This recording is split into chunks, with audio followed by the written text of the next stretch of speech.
Bonjour et bienvenue dans Génération République, l'émission qui établit un trait d'union entre les jeunes générations et leur monde de demain.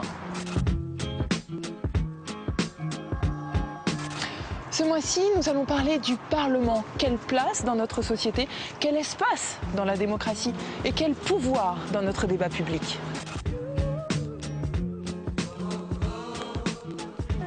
Et ce sont les étudiants en droit de l'Université de Créteil qui nous reçoivent. Ils nous feront part de leur savoir sur cette institution et nous délivreront leurs ressentis.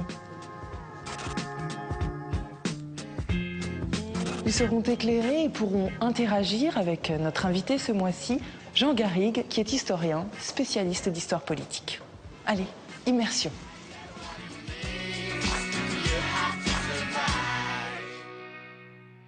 Et bonjour à tous, merci beaucoup pour l'accueil. Nous allons nous plonger ensemble dans les rouages de l'Assemblée nationale, du Parlement. Est-ce que pour commencer, certains d'entre vous pourraient me dire quelle est sa perception ou sa connaissance de la place du Parlement dans notre démocratie aujourd'hui? Quelle est sa place? Quel est son rôle? On est donc dans une démocratie représentative. Les parlementaires sont donc les mandataires du peuple. Et ils ont pour fonction d'exposer les idées du peuple. Vous les suivez, par exemple, les débats, ça vous anime ou alors c'est juste des cours que vous apprenez à la fac? C'est vrai que les débats parlementaires, on imagine les hémicycles à moitié vides en plus, et sur des débats qui donc sont... à moitié plein? Ou à moitié plein, oui aussi. Mais c'est vrai qu'en plus, c'est toujours... il y a un côté très technique qui peut nous rebuter. Par exemple, nous, comme on est une génération, on a beaucoup grandi avec la télé ou les médias. Voilà. S'il te plaît. La forme, ça passe aussi beaucoup par la forme, mais ça nous est moins accessible. Et est-ce que vous vous sentez représenté par les parlementaires? Il y a une donnée qui est liée à l'âge, oui. Et une certaine uniformité des parlementaires.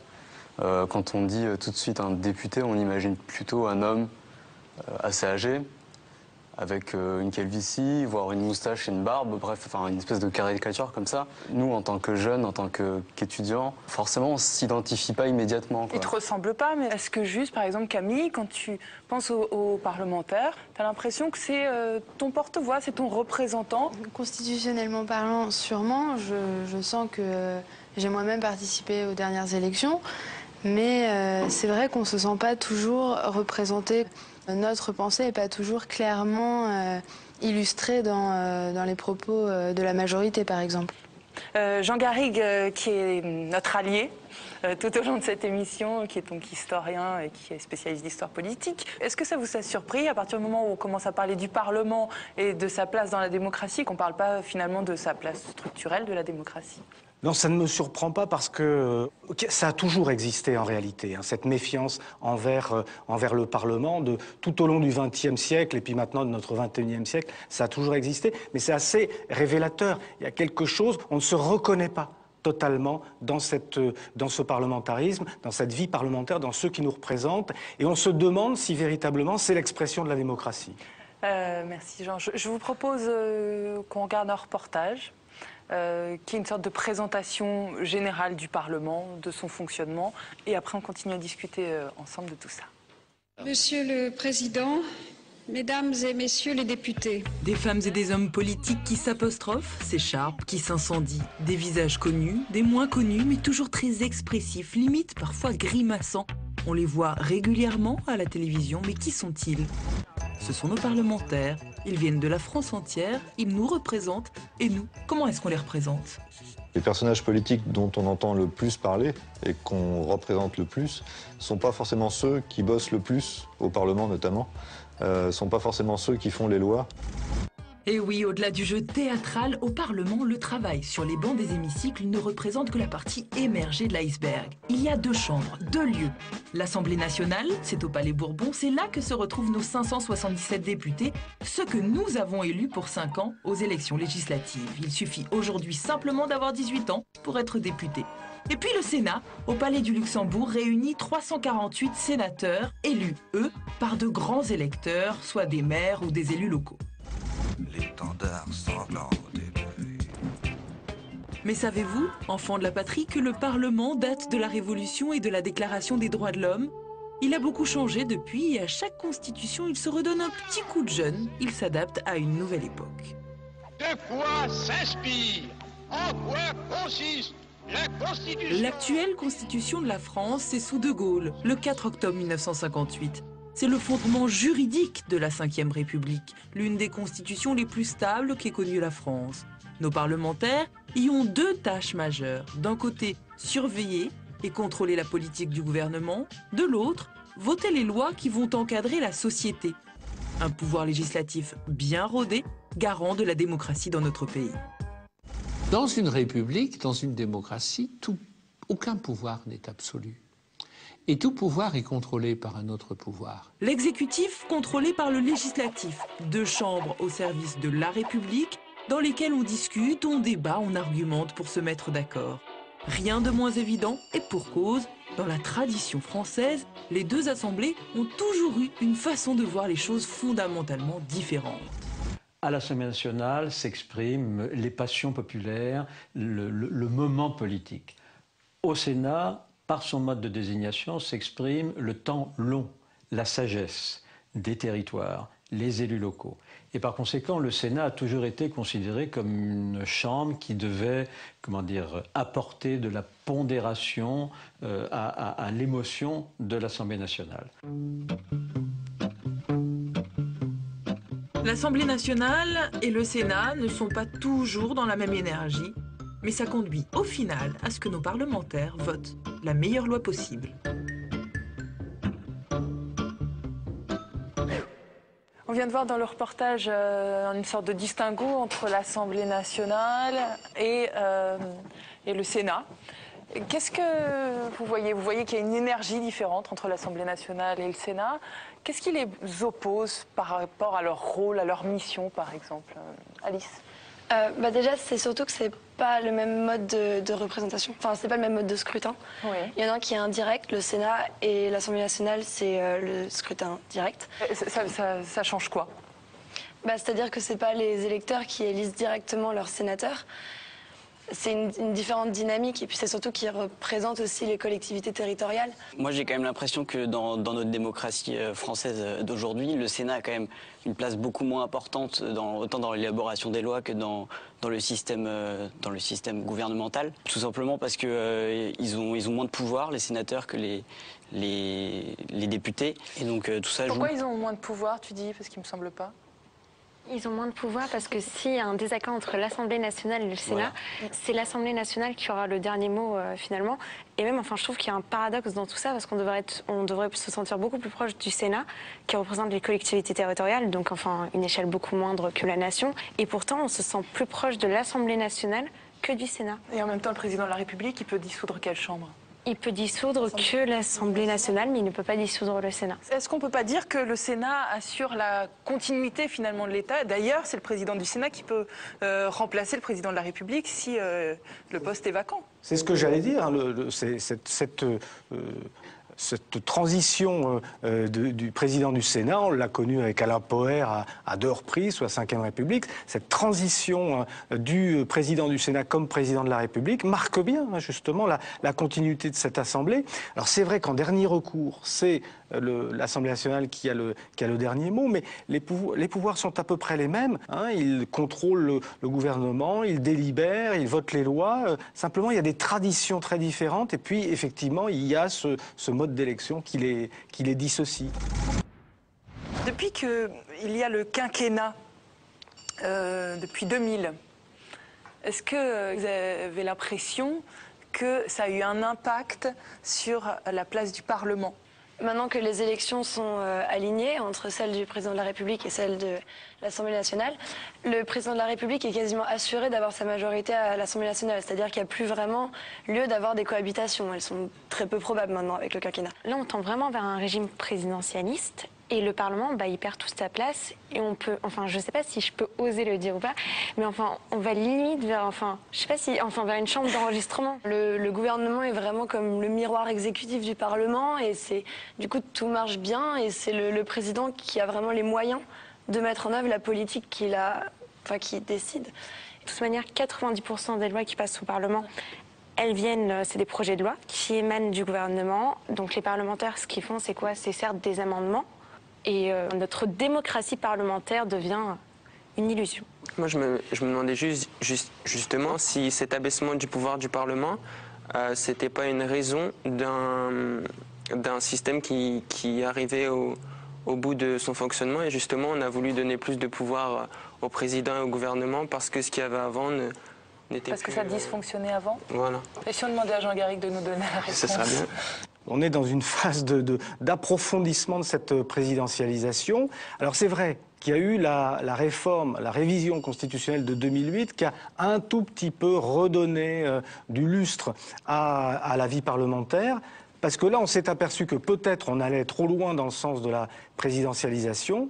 Mais pour le reste, je crois qu'il y a encore énormément de travail pour en revenir à un système qui soit véritablement, au fond, conforme à ce qu'était l'esprit des institutions de 1958, qui ont été quand même dévoyées. Alors on a parlé assez longuement du rôle du Parlement par rapport à l'exécutif. Il y a cet autre rôle fondamental qui est celui de faire les lois. Je voudrais qu'on regarde maintenant un reportage qui explique de façon assez schématique comment ça se fait une loi, et on voit que quand même c'est du sacré boulot. Code civil, code pénal, code de commerce, codes en tout genre, à l'intérieur des centaines et des centaines de textes juridiques. Ce sont eux qui régissent notre société, ses interdits, ses droits, ses devoirs. Mais comment fait-on une loi? Qui en prend l'initiative? Soit le gouvernement qui prépare des projets de loi, soit les parlementaires qui déposent des propositions de loi. Le texte déposé à l'Assemblée ou au Sénat passe d'abord en commission. La commission reçoit le texte, elle désigne en son sein un rapporteur et elle commence son travail. Ce travail, il va consister à examiner le texte, à la fois l'ensemble du texte, pourquoi faut-il un texte, quel est l'objet de celui-ci, quelle est sa philosophie générale, et puis ensuite examiner le détail de chacun des articles, de chacun des alinéas. Et sur chacun des articles du texte, les parlementaires qui siègent en commission peuvent évidemment proposer des amendements, c'est-à-dire des modifications au texte qui leur est soumis. Une fois le texte examiné par la commission, il doit être adopté à la majorité par les deux assemblées. S'ensuit donc un va-et-vient entre députés et sénateurs pour parvenir à se mettre d'accord sur cette loi. C'est le système de la navette. Il y a forcément deux assemblées, parce que s'il n'y avait pas deux assemblées, il n'y aurait pas de navette, il n'y aurait pas tout ce travail qui consiste à peaufiner le texte. L'objectif est toujours de parvenir à un texte identique entre l'Assemblée nationale et le Sénat. Et quand je dis un texte identique, ça veut dire un texte identique à la virgule près. En cas de désaccord, le gouvernement convoque donc une commission mixte paritaire composée de 7 députés et de 7 sénateurs. On les met dans une salle et il faut qu'ils se mettent d'accord. S'ils ne se mettent pas d'accord, ça reprend Assemblée, Sénat, et à la fin, le gouvernement peut dire, bon, il faut qu'il y ait une Assemblée qui tranche. Et c'est l'Assemblée nationale qui tranche dans ce cas-là, parce qu'elle est élue au suffrage universel direct. Une fois le texte voté par les deux assemblées, le projet ou la proposition de loi est adopté.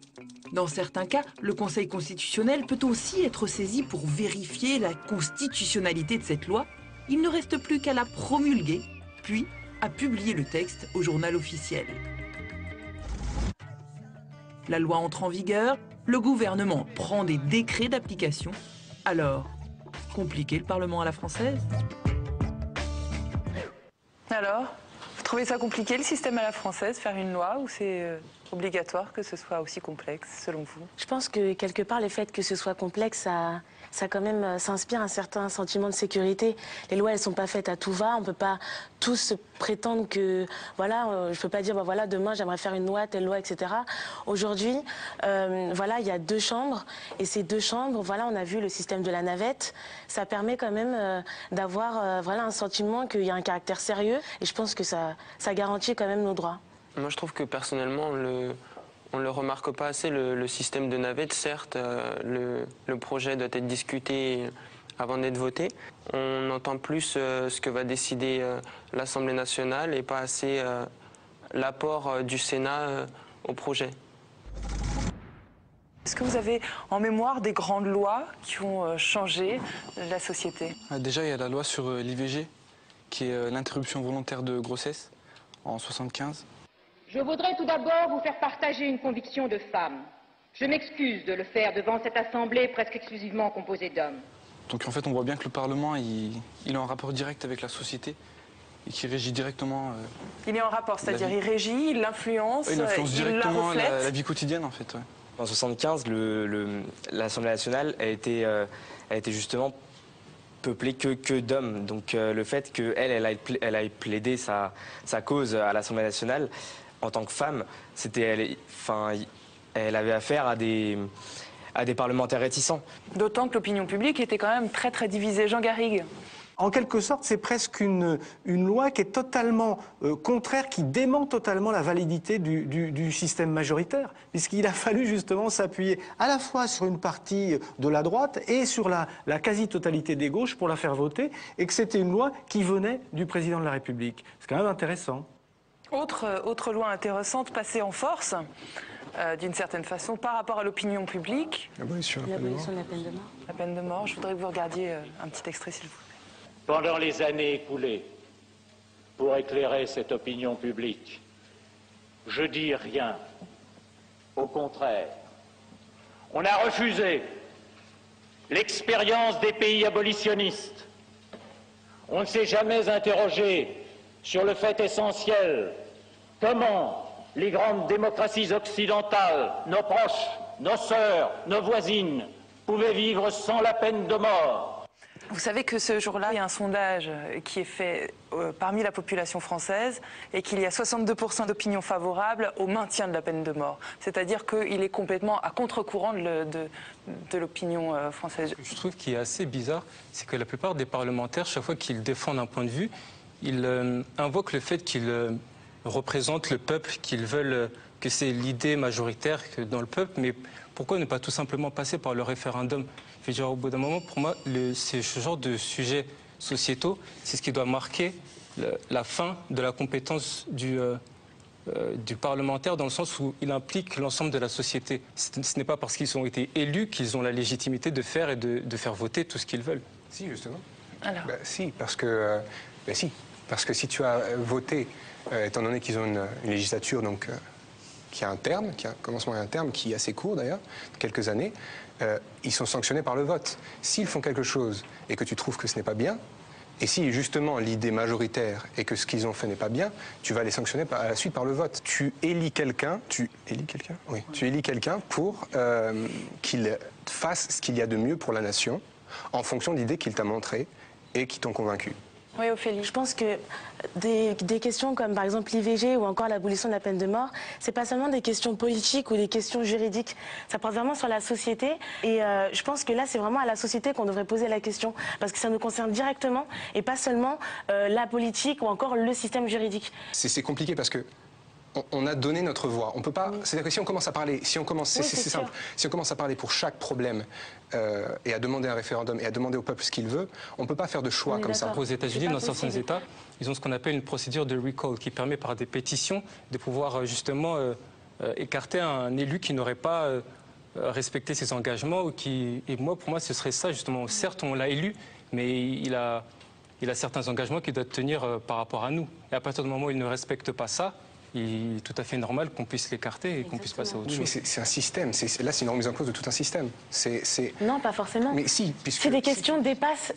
Cette question, par exemple, comme l'IVG ou l'abolition de la peine de mort, c'est pas seulement politique, tu es d'accord avec moi? C'est pas seulement juridique. Ça nous concerne, nous, à proprement dit. Est-ce que tu penses que ça a été une bonne chose que ce soit passé finalement a posteriori? Oui, pour moi, oui. Est-ce que du coup, on mettrait un référendum pour chacun de ces sujets, sur le mariage pour tous, sur l'euthanasie, en sachant que le mariage pour tous, selon les sondages, on se rend compte que ça fait 52 d'un côté, 52 de l'autre. Enfin, finalement, au niveau de la population, c'est pas si évident que ça. Moi, je suis pas d'accord parce que si on aurait proposé un référendum pour la peine de mort, vu qu'il y avait 62% qui étaient contre, ça serait jamais passé.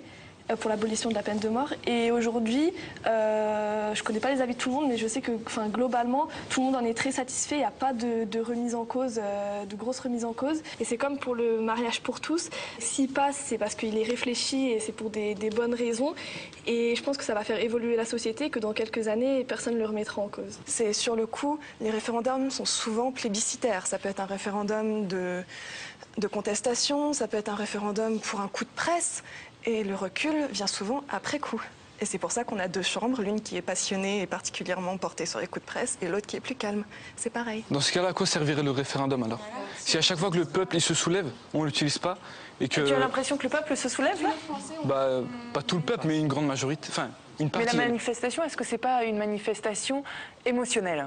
Je pense que toutes les questions qui portent sur la société, elles sont forcément émotionnelles. Je pense que la parole, il faut vraiment la donner à la société. Parce que les parlementaires, là on l'a vu, ils sont influencés par l'exécutif qui veut faire passer ce projet de loi.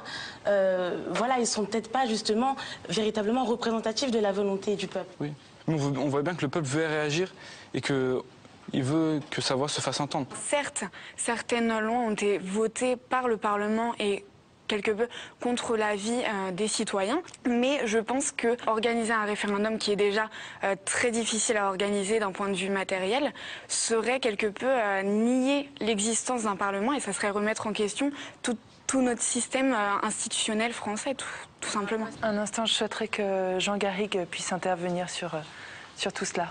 Oui, pour dire que je ne vois pas pourquoi le Parlement, et c'est même l'une de ses vocations, n'aurait pas vocation justement à légiférer et à dire son avis sur les grandes lois sociétales.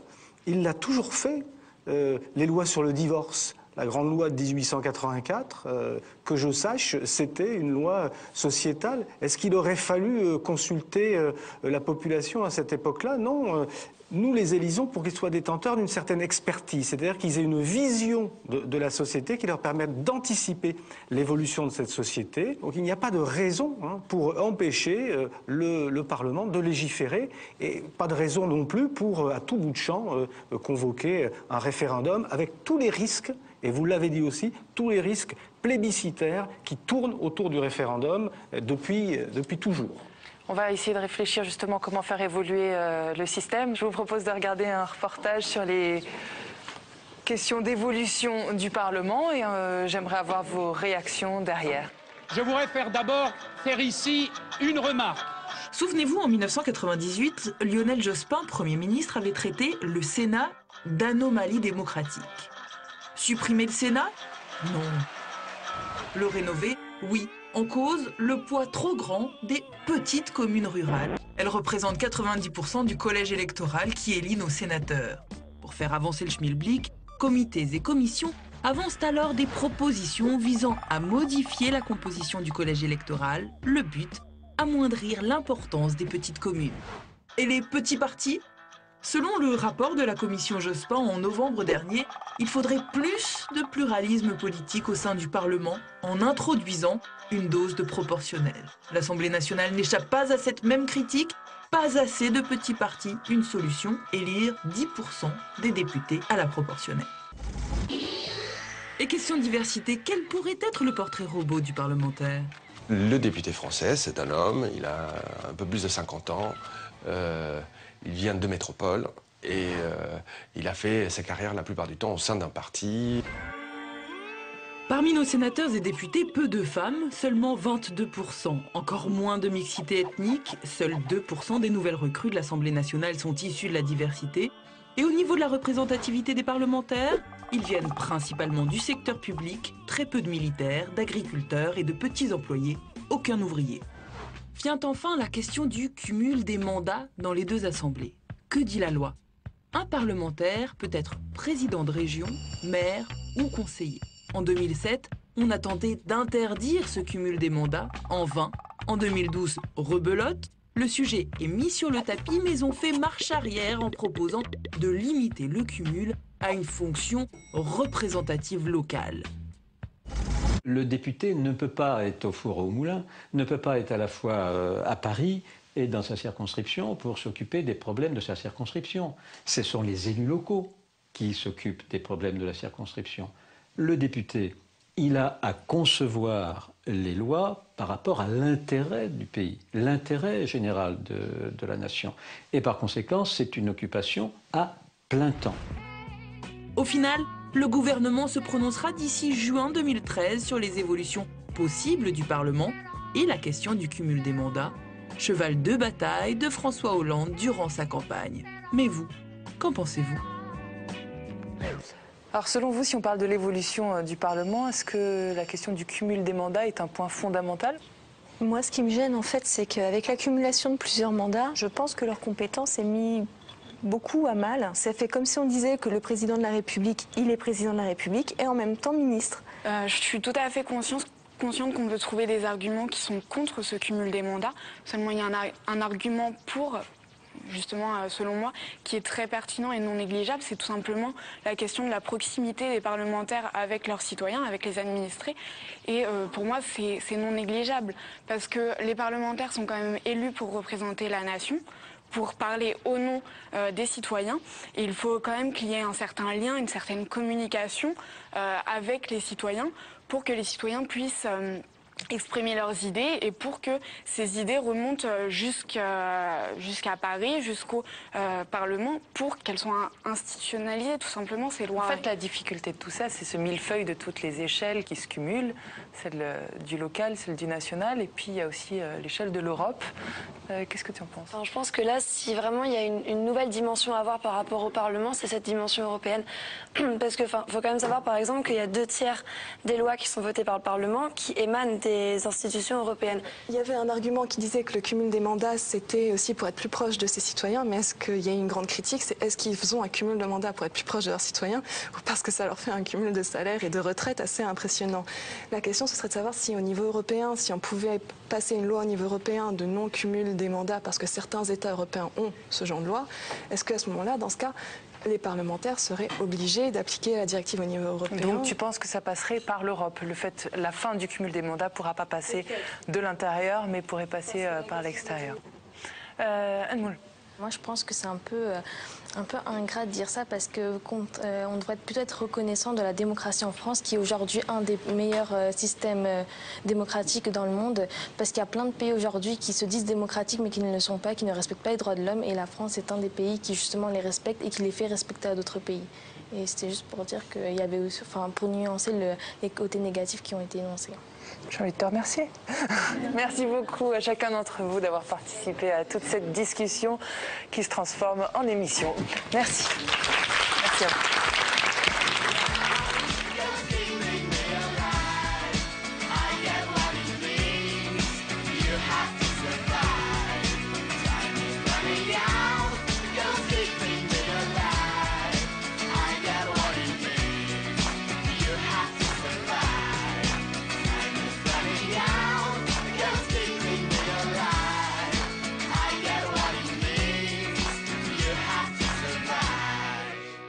Ce qui m'a étonnée, c'est les opinions différentes.